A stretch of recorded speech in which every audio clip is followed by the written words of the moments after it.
Saulo de Tarso en la transformación del perseguidor en apóstol. Existe una verdad simple pero profunda que define la historia de Saulo de Tarso, que la vida humana puede cambiar radicalmente en un instante, que todo lo que una persona es, todo lo que cree, todo lo que ha dedicado su existencia a defensor, puede ser transformado en un momento de experiencia que va más allá de toda comprensión racional. La historia de Saulo no es simplemente una historia religiosa, es una historia psicológica. Una historia de transformación personal. Una historia sobre cómo los hombres pueden cambiar cuando se enfrentan a la verdad más profunda de lo que ellos percibían como real. Saulo de Tarso nació probablemente entre los años 5 y 10 después de Cristo en la ciudad de Tarso, ubicada en la región de Cilicia, en la costa sur del Asia Menor, en lo que hoy es Turquía. Tarso era una ciudad importante, un centro de comercio internacional, una ciudad conocida por su sofisticación cultural y su actividad intelectual. Era el centro de una escuela de filosofía estoica. Era una ciudad de cultura y enseñanza. Más importante aún, Tarso tenía concedida la ciudadanía romana por nacimiento. Esto significa que Saulo, nacido de padres judíos,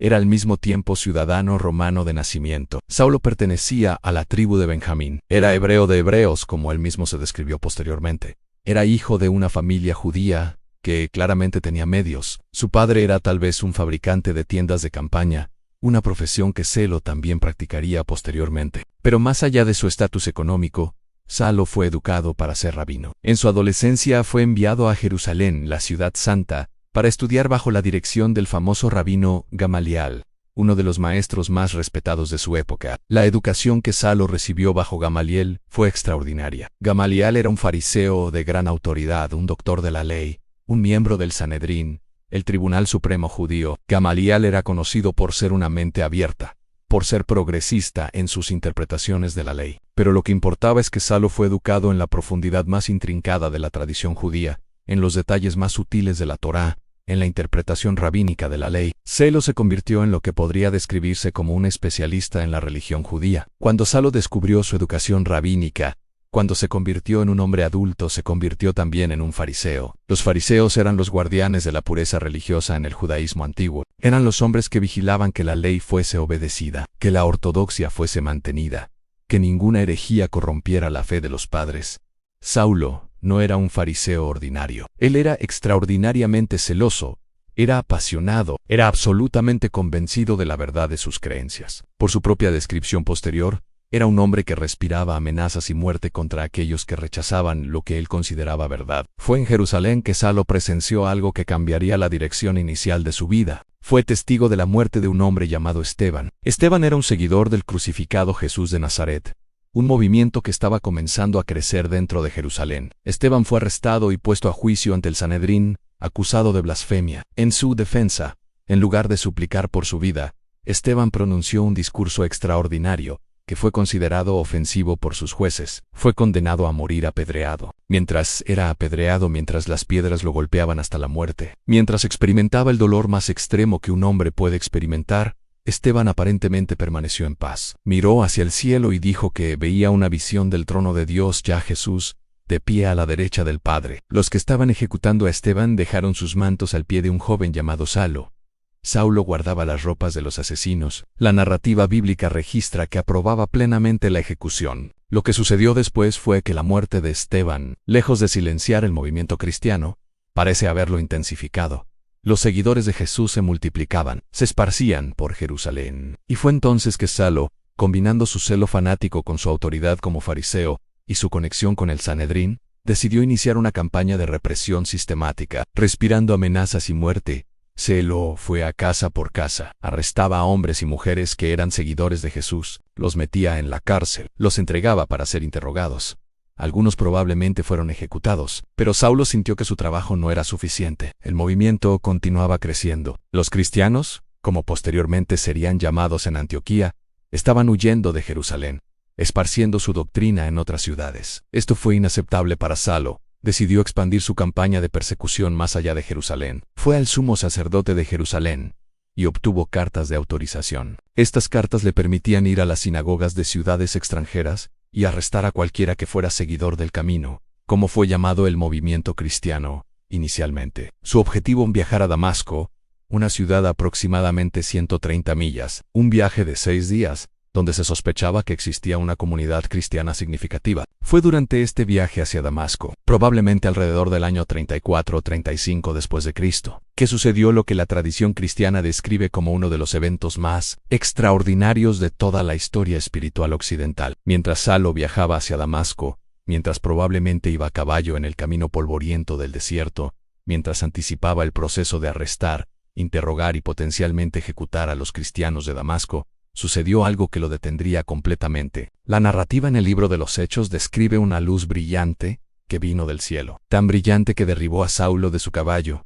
Escuchó una voz que le habló. La voz preguntó a Saulo: «Saulo, ¿por qué me persigues?». Saulo, asustado, preguntó: «¿Quién es, Señor?». La voz respondió: «Yo soy Jesús, a quien tú persigues». Lo que la literatura cristiana posterior describiría fue que en ese instante, Saulo experimentó la que fue simultáneamente una ceguera física y una apertura espiritual. Fue cegado por la luz, no podía ver. Pero fue entonces que vio la verdad. Comprendió aparentemente de una manera que era más clara que cualquier cosa que hubiera comprendido antes que el Jesús, que él estaba persiguiendo el Jesús, que él creía era un impostor blasfemador. Era de hecho el Señor, el Mesías, el Hijo de Dios. Este momento fue revolucionario no solo para Saulo, sino para toda la historia religiosa occidental. Un hombre que había dedicado su vida a destruir el movimiento cristiano fue, en un instante, transformado en su más apasionado defensor. Un hombre que respiraba amenazas y muerte fue transformado en un hombre que eventualmente sería acusado de ser un traidor a la fe judía, un hereje, un apóstol de una religión falsa. Saulo permaneció ciego durante 3 días. Permaneció en Damasco. Sus aviones de arrestar cristianos fueron abandonados. En su lugar, cuando su vista fue restaurada, cuando fue visitado por un seguidor de Jesús llamado Ananías, fue bautizado, fue iniciado en la comunidad cristiana. Fue, en esencia, renacido. Pero la transformación de Saulo era aún más dramática de lo que podría parecer a primera vista. Casi inmediatamente después de su conversión, Saulo comenzó a predicar en las sinagogas de Damasco que Jesús era el Hijo de Dios. En los judíos de Damasco quedaron asombrados. Muchos habían escuchado de este hombre. Sabían que era el perseguidor de cristianos. Sabían que había venido a Damasco para arrestar cristianos. Y ahora, de repente, estaba predicando a Jesús. Era incomprensible, era imposible, y sin embargo, estaba sucediendo. Saulo permaneció en Damasco durante un período que él describió posteriormente como 3 años. Durante este tiempo se convirtió en uno de los primeros misioneros del Evangelio a los gentiles. Pero su predicación no fue bienvenida por todos. Los judíos que rehusaban aceptar la fe cristiana se hicieron enemigos de Saulo, conspiraron para matarlo. Parece que incluso los judíos gentiles de Damasco colaboraban para evitar que escapara. Pero los cristianos de Damasco, los mismos cristianos a quienes Saulo había venido a arrestar, lo protegieron. Lo bajaron por el muro de la ciudad en una canasta durante la noche.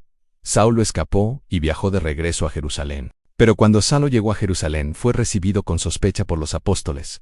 Ellos lo temían. ¿Cómo podría confiar en un hombre que había sido su perseguidor? Fue solamente cuando intervino un hombre llamado Bernabé, quien aparentemente tenía mejor comprensión de lo que le había sucedido a Saulo, que fue aceptado en la comunidad cristiana de Jerusalén. Saulo, ahora frecuentemente referido con su nombre latino Pablo, se convirtió en uno de los misioneros más viajados y más productivos del cristianismo primitivo. Durante los años 39 a 62 después de Cristo, incluyó lo que son descritos como 3 viajes misioneros grandes, durante los cuales viajó millas de millas a través del Imperio Romano, predicando a judíos y gentiles, estableciendo iglesias, escribiendo cartas que se convertirían en la base de la teología cristiana. En su primer viaje misionero, alrededor del año 46 a 48, Pablo viajó a Chipre, ya Asia Menor, visitando ciudades como Perge, Antioquía de Pisidia, Iconio, Listra y Derbe. En su segundo viaje, aproximadamente 49 a 52, viajó a través de lo que hoy es Grecia, visitando Filipos, Tesalónica, Atenas y Corinto,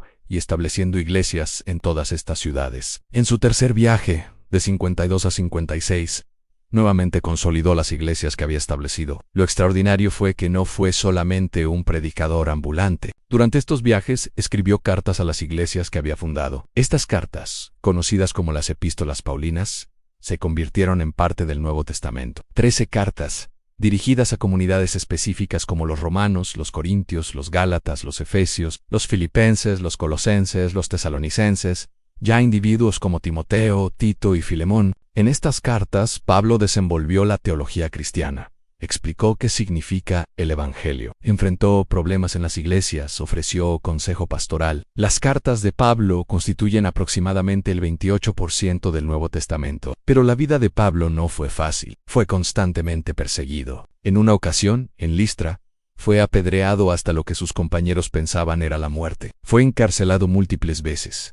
Fue flagelado por las autoridades. Fue naufragado. Fue mordido por una serpiente venenosa. Fue ridiculizado. Fue opuesto. Estaba constantemente en peligro. Pero continuó misionando. Continuó escribiendo. Continuó predicando. Fue inagotable. Fue determinado. Fue impulsado por su conversión, por su convicción de que había experimentado la verdad, de que había sido transformado, por un encuentro con el resucitado Jesús, de que tenía una misión que debía completar, a llevar el Evangelio al mundo gentil. Finalmente, alrededor del año 58-59, Pablo fue arrestado en Jerusalén, fue llevado a Roma como prisionero, permaneció en prisión durante años, fue juzgado, y luego, probablemente alrededor del año 64-65, durante la persecución de cristianos ordenada por el emperador Nerón después del incendio de Roma, Pablo fue ejecutado. Según la tradición cristiana antigua, fue decapitado. Sus últimas palabras, según la tradición, fueron: he peleado la buena batalla, he terminado la carrera, he guardado la fe. La vida de Saulo de Tarso, del perseguidor Saulo al apóstol Pablo, es una de las historias de transformación más extraordinarias de toda la historia humana. Fue un hombre que cambió radicalmente, fue un hombre que fue confrontado con la verdad y eligió abrir los ojos a esa verdad, aunque ello le costó todo lo que había sido. Fue un hombre cuya experiencia mística en el camino a Damasco fue tan profunda, tan real para él, que fue capaz de dedicar el resto de su vida a proclamar lo que había experimentado, a sufrir todas las formas de persecución, a ser ejecutado finalmente, y nunca retractarse. Lo que la historia de Pablo enseña es que la transformación es posible, que incluso el perseguidor más feroz puede convertirse en el predicador más apasionado, que un encuentro con la verdad puede cambiar completamente la dirección de una vida, que lo que parece imposible en un momento puede volverse completamente real en el siguiente. La vida de Pablo es testigo de que los seres humanos no están prisioneros para siempre de quienes son, que la gracia, la transformación, el cambio radical es posible, y que cuando ocurre, puede cambiar el curso de la historia.